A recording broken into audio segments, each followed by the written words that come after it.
വമ്പ് പറഞ്ഞുള്ള കൂട്ടരെല്ലാരും കൊമ്പൊടിഞ്ഞോടിയോരോട്ടമാ.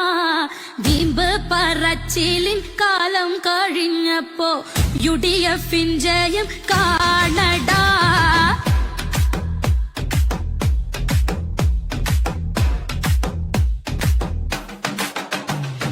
വമ്പന്മാരുണ്ടെങ്കിൽ ഇനിയൊന്ന് കാണട്ടെ, കിട്ടിയ വോട്ടിന്റെ എണ്ണം പറഞ്ഞാട്ടെ.